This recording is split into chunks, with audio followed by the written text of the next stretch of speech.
브루노 페르난데스가 결국에는 사우디 이적을 진지하게 고민하기 시작했다라는 보도가 나오기 시작했는데 BBC에서도 어떤 보도를 했냐면 페르난데스가 맨유를 떠나서 알힐랄로 이적을 고려하기 시작했다. 특히나 알힐랄로 합류를 하게 되면 수익성이 굉장히 높은 제안을 받았기 때문에 진지하게 이 제안을 고민하기 시작했다. 기본적으로 브루노 페르난데스가 알힐랄에게 제안받은 금액이 3년 동안 2억 파운드, 하나로 따지면 3,700억 가량의 금액이라고 하죠. 심지어 세금 없이 3,700억을 받을 수 있는 그런 상황이고, 여기에 더해서 맨유에게도 지금 알힐랄이 어떤 제안을 하고 있냐면, 맨유가 아무래도 재정 상태가 어렵다 보니까 알힐랄이 브루노 페르난데스의 이적료를 1억 파운드까지 쓸 수 있다 라는 보도가 나오고 있어요. 1억 파운드면 하나로 따지면 1,800억 가량의 금액이거든요. 그러니까 토트넘과 맨유의 그 결승전이 1억 파운드 정도의 가치를 지녔다 라고 평가를 받았던 게, 챔피언스 리그에 나가면 최소 1억 파운드를 벌 수 있다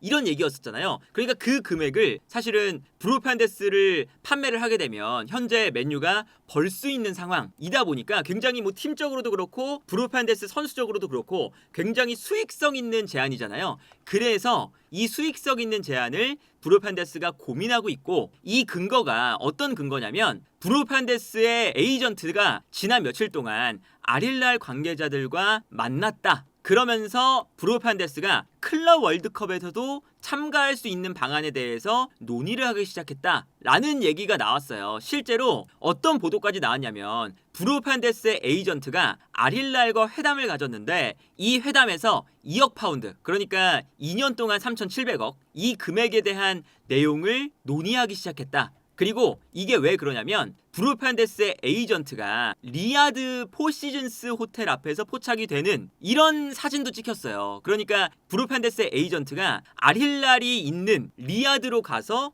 회담을 했다는 게 점점 더 확실해지고 있는 거죠. 그래서 브루노 페르난데스가 현재 맨유에서 투어를 하고 있으니까 이 포스트 투어를 지금 뭐 홍콩과 말레이시아에서 했잖아요. 그 투어를 브루노 페르난데스는 하는 동안 사우디로 에이전트는 가서 사우디에서 목격이 됐다라는 거고요. 아무래도 엄청난 제안이다 보니까 브루노 페르난데스 쪽에서도 진지하게 좀 논의를 해보고 있는 상황인 것 같은데, 당연히 아모린 감독은 떠나지 않는다 라고 이야기를 했거든요. 이제 어떤 얘기를 했냐면 브루노 페르난데스가 늘상 이제 맨유를 떠날 것이냐 라는 얘기를 들으면 많은 질문에 대해서 아니오라고 지금 말하고 있다. 그리고 브루노 페르난데스의 실력을 생각하면 이 선수는 세계 최고의 리그에 있어야 되는 선수고, 브루노 페르난데스와 대화를 하면 어떤 느낌이 지금 드느냐, 우리 집, 그러니까 맨유에 남고 싶어하는 느낌을 대화를 할 때마다 받고 있다. 그리고 확실한 건 브루노 페르난데스는 맨유에서 계속 뛰고 싶어 한다는 거고, 물론 어떤 일이 발생할지 모르겠지만 브루노 페르난데스의 마음은 맨유에서 뛰고 싶은 게 확실하다 이런 인터뷰를 했어요. 그리고 여기에 더해서 알힐랄이 브루노 페르난데스의 이적료로 제시한 금액이 맨유에게 아무래도 워낙에 큰 금액이다 보니까 거부할 수 없는 금액이 아니냐라고 이제 질문이 있었거든요. 홍콩 투어에서. 근데 그 질문에 돈을 벌 수 있는 다른 방법은 많다. 다른 방법을 우리는 찾을 수 있다 라고 이제 아모린 감독은 이야기를 했습니다. 당연히 감독 입장에서는 선수를 떠나보내기 싫을 거고, 당연히 팀에서 에이스 선수니까 남았으면 좋겠다 라는 얘기예요. 그러면서 이제 이 이야기를 한 거거든요. 브루노 페르난데스가 알힐랄로 이적하느냐 이런 것에 대해서 노라고 하고 있고, 이 선수는 세계 최고의 리그에 있어야 되는 선수다. 그리고 남고 싶어하는 것처럼 보인다. 이 인터뷰가 이제 여기서 나온 거거든요. 그래서 이제 본격적으로 알힐랄이 사실은 뭐 이번 주 내에 사실은 결정을 해달라 이런 이야기까지 했다고 알려져 있는데, 정말 근시일 내에, 특히나 알힐랄 같은 경우는 클럽 월드컵을 나가다 보니까 브루노 페르난데스의 이적이 정말 근시일 내에 결정될 수도 있다. 근데 그렇다면 맨유가 브루노 페르난데스를 떠나보내는 게 좋냐 나쁘냐 이것을 생각을 한다면 사실 여러 가지 측면을 고려해야 되잖아요. 일단 팀의 위상적인 측면에 있어서는 브루노 페르난데스가 아무리 금전적인 이적을 하게 된다면 가질 수가 있겠지만, 브루노 페르난데스를 떠나보내는 순간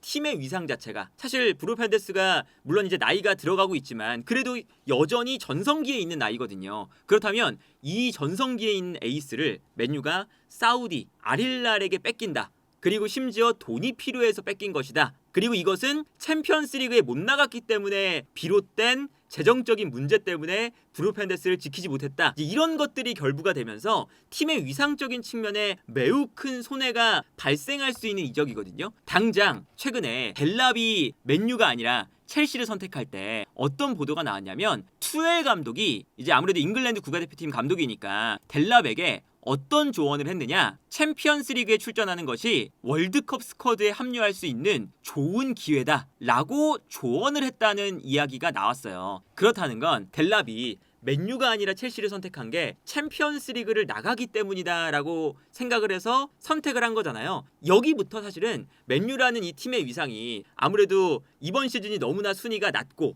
유럽 대항전에도 못 나가는 그런 상황이다 보니까 어쨌든 위상이 내려갈 수밖에 없는 위기에 빠져 있는 거거든요. 그런데 여기에 더해서 브루 페르난데스까지 나가게 된다면 아무래도 이 맨유의 위상에 직접적인 타격이 될 수가 있는 거고, 그런데 브루 페르난데스가 여러 가지 현실적인 문제를 생각하면 아무래도 지금 맨유가 재정적인 지금 상황이 좋지 않고 재정적인 문제를 해결할 수 있는 상황이잖아요. 브루 페르난데스가 지금 맨유 쪽에서는 당연히 선수를 팔고 싶지 않다는 입장을 밝히고 있지만 현재 토트넘에게 유로파리그 결승전에서 패배를 했기 때문에 챔피언스리그 수입이 1억 파운드 감소하면서 다음 시즌 재정적인 큰 압박을 받고 있다. 그리고 이 재정적인 압박이 맨유가 여전히 돈을 많이 버는 클럽이기 때문에 돈을 버는 것은 사실은 길게 보면 일단 문제가 없지만 인기적인 측면이나 이런 것에 있어서는 당연히 문제가 없지만 어쨌든 팀이 벌어들이는 수익만큼 써야 된다. 재정적인 페어플레이 규정이 있기 때문에 이거에 맞추려면 사실은 챔피언스리그에 못 나간다는 것이 수익이 감소하는 거다 보니까 아무래도 쓸 수 있는 돈도 줄어드는 거거든요. 그렇다면 브루 페르난데스를 판매를 했을 때 유럽 대항전에 못 나가는 그 줄어든 수익을 다시 채울 수 있다는 이런 관점에서는 브루 페르난데스를 판매하는 것이 재정적인 압박을 해결하는데 큰 도움이 될 수도 있다. 라는 거고, 실제로 브루 페르난데스도 재정적인 이 페어플레이 규정을 맞추기 위해서 본인이 팔릴 수 있다는 것도 인정을 했었죠. 나는 떠나기 싫지만 팀이 나를 판매한다면, 그리고 팀에게 재정적으로 도움이 될 수 있다면, 내가 떠나야 된다면 그럴 수 있다, 감수하겠다, 이런 얘기까지 했었어요. 그리고 여기에 더해서 축구적으로도 봐도 브루 페르난데스가 다음 시즌에 아모린 감독 체제에서 어디에서 뛰느냐도 굉장히 중요하잖아요. 저번에도 이제 말씀드렸지만 아모린 감독 체제에서 브루 페르난데스가 공격형 미드필더가 아니라 최근에는 중앙 미드필더로 뛰고 있어요. 그리고 이번 시즌에 뭐 쿠냐와 은베모 이렇게 이제 좌우에 선수를 영입할 예정이고요. 이미 쿠냐는 거의 영입이 완료가 되고 있죠. 그리고 최전방 공격수 자리도 사실 뭐 호일룬을 믿고 맡길 수는 없으니까 델랍이 현재 맨유를 거절하고 첼시를 선택한 상황에서 9번 자리에도 영입을 할 거거든요. 그러면 3톱이 모두 바뀐다는 얘긴데 이 3톱을 주전 멤버로 영입을 하고 브루 페르난데스를 한 칸 내려서 미드필더로 다음 시즌에 아예 쓸 수도 있거든요. 이번 시즌 후반기에도 브루 페르난데스를 한 칸 내려서 썼죠. 그런데 이렇게 브루 페르난데스를 한 칸 내려서 쓰면 물론 여기서도 브루 페르난데스가 전진할 수는 있어요. 당연히 이렇게 올라가게 되면 스포르팅에서도 이제 보여줬었던 전술인데 기본적으로 3백의 가운데 있는 선수가 올라와서 자연스럽게 미드필드 라인을 채워주는 이런 플레이를 아모린 감독이 좋아하긴 하거든요. 하지만 근본적으로는 브루 페르난데스가 올라가는 플레이를 해도 기본적으로는 중앙 미드필더 자리에 위치하는 상황이기 때문에 저 자리에서는 브루 페르난데스가 공격형 미드필더다 보니까 수비 라인 앞에서 수비를 보호하는 역할의 전문적인 선수가 아니다 보니까 수비적인 퍼포먼스가 그렇게 잘 나오지 않고 여기에 대해서 공격적인 퍼포먼스도 내려와서 볼을 받는 빈도가 당연히 많아지니까 공격 라인에서 브루 페르난데스는 정말 찬스 메이킹에 특화가 된 선수잖아요. 그래서 데브라이너처럼 골대 주변에서 볼을 잡았을 때 정말 멋진 패스와 찬스 메이킹을 보여줘서 팀의 득점을 만들어주는 선수인데 이 선수가 한 칸 내려오니까 한 칸 내려왔을 때는 당연히 공격적인 것도 감소를 한다. 그러니까 이 자리에서 뛰면 공수양면으로 약간 브루 페르난데스가 공격형 미드필더에서 뛸 때보다 본인의 장점과 단점이 되게 애매해질 때도 있어요. 실제로 브루 페르난데스가 맨유가 득점을 너무나 못한다 라고 하지만 기본적으로 팀 내에서 그리고 프리미어리그 내에서도 이번 시즌 살라, 파머, 브루 페르난데스 이 세 명의 선수가 키패스를 가장 많이 만든 선수였습니다. 맨유가 리그에서 15위를 하고 있는데 그리고 득점도 사실은 44득점. 이게 리그에서도 입스위치, 레스터, 사우스햄튼 그리고 에버튼 다음으로 적은 득점이거든요. 정말 적은 득점을 기록했는데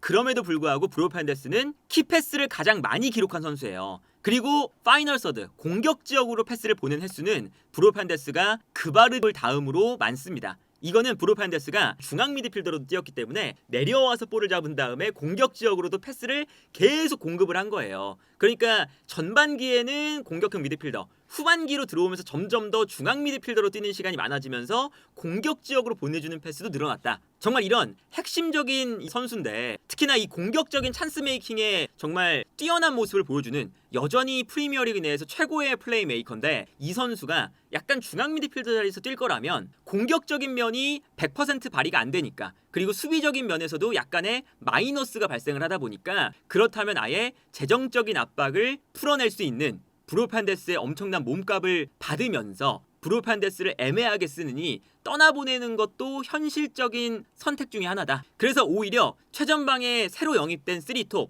그리고 브루 판데스를 중앙 미드필더로 애매하게 쓰는 게 아니라 새로운 중앙 미드필더를 한 명 데려오는 이러한 형태가 더 팀적으로는 밸런스가 좋을 수도 있는 거죠. 그래서 아무래도 뭐 맨유도 이런 현실적인 고민도 할 거고 그리고 브루 판데스를 떠나보냈을 때 팀의 위상에 대한 고민도 정말 여러 가지로 하고 있을 텐데 어쨌든 지금 현재 브루 판데스가 많은 고민을 하고 있다는 것은 확실하고요. 그리고 분명히 이런 고민은 사실 맨유가 순위가 지난 시즌에 좋았거나 아니면 유럽 대항전에 나가거나 그리고 유로파리그 결승전에 정말 마지막 기회였잖아요. 리그 성적도 안 좋고 결국은 유럽 대항전 못 가면서 마지막 기회가 이제 유로파리그 결승전이었는데 그 한 경기를 패배하면서 그 스노우볼이 굴러서 브루 판데스의 이적이 고민을 해야 되는 상황까지 온 거니까 이번 여름 이적 시장은 브루 판데스가 떠나냐 떠나지 않느냐 여기서부터 맨유의 역사가 또다시 이제 이 팀이 브루 판데스를 떠나보냈을 때 이 위상이 꺾이면서 더 안 좋아지느냐 아니면 오히려 브루 판데스를 판매하고 팀을 다시 더 재건할 수 있느냐 아니면 브루 판데스가 남아서 팀을 다시 높은 순위로 끌어올릴 것이냐 여러 가지 것들이 브루 판데스의 이적에 따라서 달라지지 않을까 싶습니다.